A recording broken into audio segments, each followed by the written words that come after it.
Hello बच्चों, good morning. Class eighth में आपके संस्कृत का जो आपके है चैप्टर नंबर 4 चतुर्थ पाठ, ठीक है। इसमें है आपके सदैव पुरतो निदेहि चरणम, यानी कि सदैव कदम आगे बढ़ाओ, जो मैंने आपको पढ़ा रखा है। और इसमें जो है आपके अभ्यास प्रश्न हैं जो आपके बुक में भी दे रखे हैं और उत्तर भी है, आपको कॉपी में करने हैं। मैं आपको एक बार समझा देती हूँ बोल के, ठीक है। यह इसमें है आपके जो सबसे पहले जो है अभ्यास प्रश्न में आपके अधो लिखितानाम प्रश्नानाम उत्तराणि एक पदेन लिखित, यानी कि जो नीचे लिखे गए प्रश्न हैं उनके उत्तर जो है एक पद में आपको देने हैं, ठीक है। इसमें है आपके पहला प्रश्न जो है स्वकीयम साधनम किम भवति, यानी कि अपना साधन क्या होता है। इस प्रश्न में पूछा है अपना साधन क्या होता है, चैप्टर में भी आपके आया है। तो अपना साधन क्या है? बल। तो आपका आंसर क्या देना है? बलम, यानी कि शक्ति। शक्ति ही हमारा साधन है, यानी कि बताया है इसमें पहले ही पंक्ति में बताया गया है कि भाई हमारा जो साधन है, हमारे पास किसी तरह का कोई व्हीकल वगैरह कुछ भी नहीं है, हमको आगे बढ़ना है पर्वत पर, हमारा बल ही हमारा साधन है, ठीक है। उसके बाद में प्रश्न नंबर ख, एक पद में ही देना, यहाँ पे बता रखा है आपको प्रश्न में। पथि के विषमा प्रखरा, यानी कि रास्ते में क्या होंगे? विषमा यानी असम्मान, यानी कि असमान उबड़ खाबड़ जो होता है ना, जो सम्मान नहीं होता वह। तो पथि यानी मार्ग में असम्मान क्या होंगे?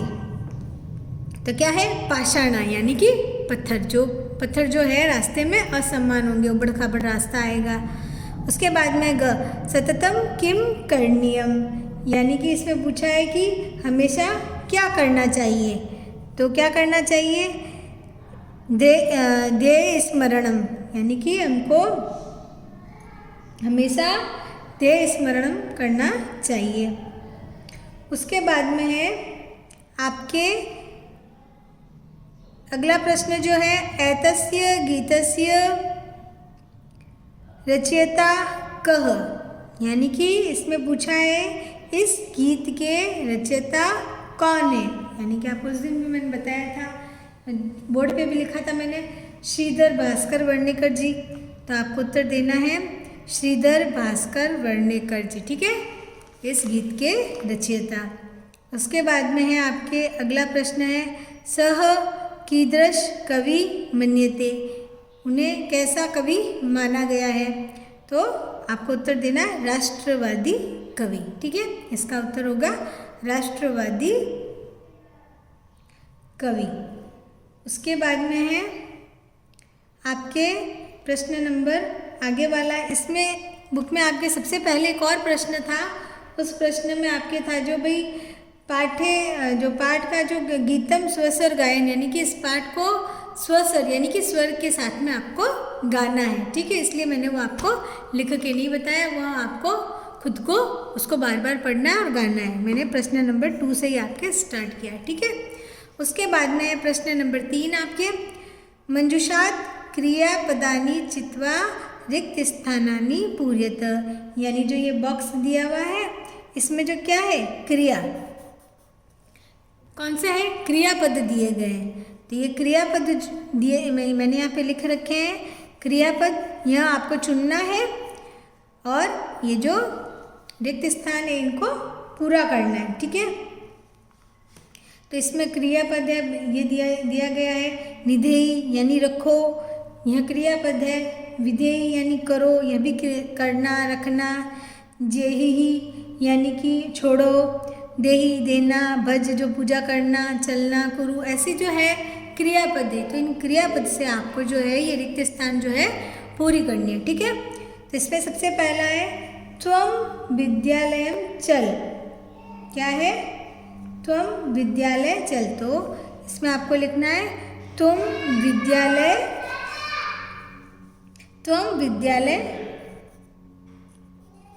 चल, ये आपको भरना है, ठीक है। ये नंबर 1 पर तुम विद्यालय चलो, ठीक है। उसके बाद में आपके राष्ट्रीय अनुरक्ति यानी कि राष्ट्रीय अनुरक्ति, इसमें आप क्या भरोगे? विदेही। क्या भरोगे?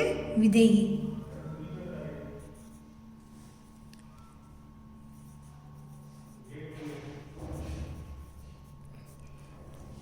यानी कि रखो, विदेही यानी करो। ठीक है, तो आपको इसका मतलब क्या होता है कि नहीं, राष्ट्र से प्रेम करो। ठीक है, उसके बाद में है अगला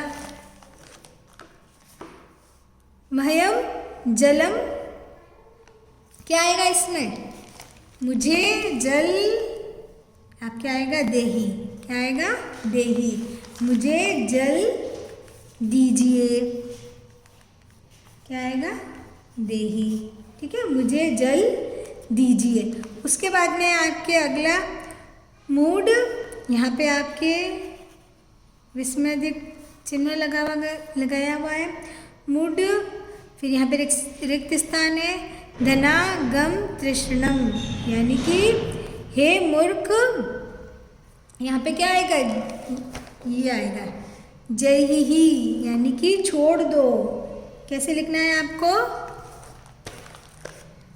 ज ही। हे मूर्ख, धन आने की जो तृष्णा जो है उसको छोड़ दो। उसके बाद में आपके गोविंदम। क्या है? गोविंदम। यहाँ पे आपके रिक्त स्थान छोड़ा गया है, पीछे आपके दिया गया है भज। क्या आएगा? भज। भज गोविंदम। ठीक है, उसके बाद में सतत दे स्मरणम। क्या है आपके? यहाँ पे भज गोविंदम यानी कि ईश्वर का भजो, यानी कि ईश्वर को भजना बताया गया है। यहाँ पे आपके सतत दे स्मरणम, इसमें आप क्या लिखोगे?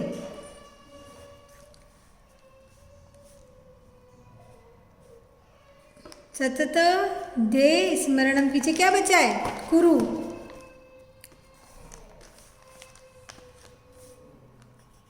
आपके इसमें आएगा कुरु। ठीक है, और इसके बाद में है आपके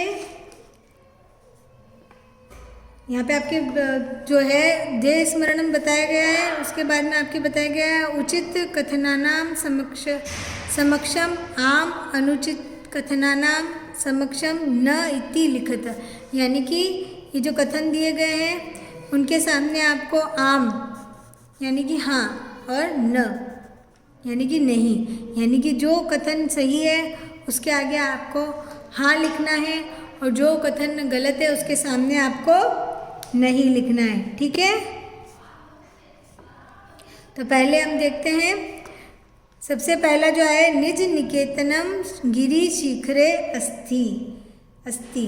इसमें पूछा है कि भाई हमारा घर पर्वत शिखर पर है। तो आपके जो पहले पंक्तियों में बताया गया ना, हमारा जो घर है पर्वत शिखर पर है, हमको निश्चय ही आगे बढ़ते रहना है। तो ये जो है वाक्य कथन जो है बिल्कुल सही है। ठीक है, निज निकेतनम गिरी शिखरे अस्ति। उसके बाद में है आपके सेकंड वाला है स्वकीयम बलम बाधकम भवति, यानी कि हमारा जो बल है बाधक है। तो ये क्या कथन सही है? नहीं, ये बिल्कुल गलत है, इसमें आएगा न। यह कथन बिल्कुल सही है, हमारा बल जो है हमारा बाधक नहीं है। फिर अगला है पति हिंस्रा पशव न संति, यानी कि रास्ते में जो है हिंसक पशु नहीं है, तो गलत है। यहाँ पे आएगा न, क्योंकि जो हमारा जो मार्ग है उसमें बहुत सारे हिंसक जो पशु जो है, बहुत सारे हिंसक पशु आएंगे।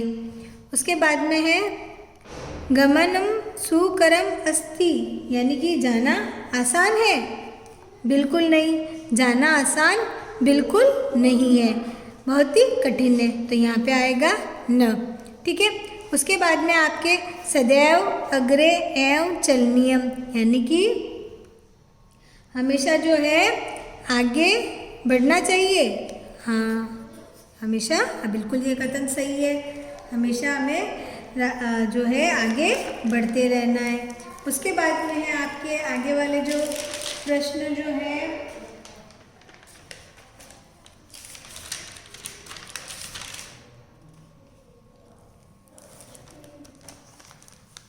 यह है वाक्य रचनाया अर्थभेद स्पष्टीकृत, यानी कि आपके शब्द दिए गए हैं जो कि दिखने में एक जैसे हैं, लेकिन उनका जो दिखने में लगभग एक जैसे है लेकिन उनका अर्थ जो है बिल्कुल अलग है। और आपको उनके वाक्य भी बनाने हैं, उनका अर्थ भी समझाना बताना है। और उसके यहाँ पे दिया गया है परितः, पुरतः, आरोहणम, अवरोहणम, और जो है यहाँ पे है नगह, नागह, विषमः, समः। ठीक है, यह जो शब्द है इनको आपको पहले तो अर्थ बताना है, यानी कि दिखने में लगभग समान है लेकिन इनका अर्थ जो है बिल्कुल अलग है और इनका आपको वाक्य बनाना है। पहला है परितः और पुरतः। क्या है?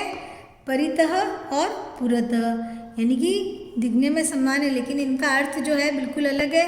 परितः का मतलब चारों ओर, पुरतः का मतलब सामने। ठीक है, तो इसके आपको अब वाक्य भी बनाने।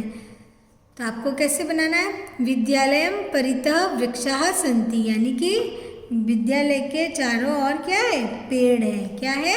पेड़ है। सन्ति है बहुवचन है, वृक्षा भी बहुवचन ही है। ठीक है, उसके बाद में पुरतः। पुरतः का मतलब सामने। आप ऐसे भी बता सकते हैं कि भाई ग्रामस्य पुरतः उद्यानम अस्ति, यानी कि गांव के सामने उद्यान है। या फिर विद्यालय से पुरतः उद्यानम अस्ति, विद्यालय के सामने उद्यान है यानी कि बगीचा। आप ऐसे लिख सकते हैं विद्यालयम पुरतः उद्यानम अस्ति, विद्यालय के सामने उद्यान बगीचा है। यहाँ पे मैंने लिखा है ग्रामस्य पुरतः राजमार्गः अस्ति, यानी कि गांव के सामने जो है राजमार्ग है। उसके बाद में आपके अगला नगह और नागह। ठीक है, दो अलग अलग है, दिखने में लगभग सेम है लेकिन इनका जो अर्थ है अलग है। नगह यानी पर्वत और नागह यानी सर्प, सांप जो होता है। ठीक है, अब आपको इस पर नगह पर वाक्य बनाना है। तो विंध्याचल अपि नगह अस्ति, यानी कि विंध्याचल भी पर्वत है। दूसरा है नागः यानी सर्प, नागः विषधरः भवति, यानी कि सांप जहरीला होता है। ठीक है, उसके बाद में है आपके आरोहणम और अवरोहणम, यानी कि आरोहणम यानी चढ़ना और अवरोहणम यानी उतरना। तो आपको वाक्य बनाना है पर्वतारोहणम कष्टकारकः, कष्टकारकः, यहाँ पे कारक लिखना है अस्ति, यानी कि पर्वत पर जो आरोहणम मतलब चढ़ना, यानी कि पर्वत पर चढ़ना कष्टकारक होता है। ठीक है, और दूसरा है अवरोहणम यानी कि उतरना। पर्वतस्य अवरोहणम सुकरम भवति, यानी कि पर्वत से जो उतरना है जो सरल है। ठीक है, फिर उसके बाद में है आपके विषमा और समाह। विषमा यानी कि असम्मान और समा यानी सम्मान, अलग अलग वर्ड है। विषम का यानी असम्मान और समा यानी सम्मान। तो मार्गे विषमः पाषाणाः सन्ति, यानी कि रास्ते में बहुत ही विषमा यानी कि असम्मान पत्थर है। उसके बाद में समा यानी कि सम्मान। मम कृते सर्वे छात्रा समा सन्ति, यानी कि मेरे लिए सभी छात्र जो है सम्मान है। उसके बाद में है आपके प्रश्न नंबर 5। इसमें आपके बताया गया है मंजूषातः अव्ययपदानि चित्वा रिक्त स्थानी पूर्यत, यानी कि यह जो बॉक्स है ये पूरा हेल्पिंग बॉक्स आपके दिया गया है। इसके जो ये जो अवयव पद है, इनको आपको चुनकर उसमें हेल्पिंग बॉक्स से आपको चुनकर यहाँ पे आपको भरने हैं, जहाँ पे रिक्त स्थान आपके दिए गए हैं। ठीक है, इसमें पहला है आपके विद्यालयस्य, फिर यहाँ पे रिक्त स्थान दिया गया है एकम उद्यानम अस्ति। तो यहाँ पे आपके आएगा विद्यालय एकम, यानी कि यहाँ पे आप क्या भरोगे, आपको क्या लिखना है, पहले में आपको लिखना है पुरतः। क्या लिखना है? पुरतः। यह जो है विद्यालय है एकम पुरतः। पुरतः का मतलब पहले आपको बताया था सामने, क्या होता है? पुरतः, यानी कि विद्यालय के सामने एक बगीचा है। फिर आपको लिखना है सत्यम, फिर यहाँ पे रिक्त स्थान दिया गया है जयते। तो क्या पढ़ना है आपको? सत्यम एव जयते, यानी कि सत्य की ही जीत होती है। फिर है किम भवान स्नानम कृतवान, यहाँ पे पूछा गया है किम भवान स्नानम कृतवान। यहाँ पे प्रश्नवाचक चिन्ह भी लगाया हुआ है आपके। किम यानी कि क्या, इसमें क्या पूछा है? क्या आप स्नान कर चुके? तो इसमें क्या आएगा? खल्लू। क्या आएगा? खल्लू।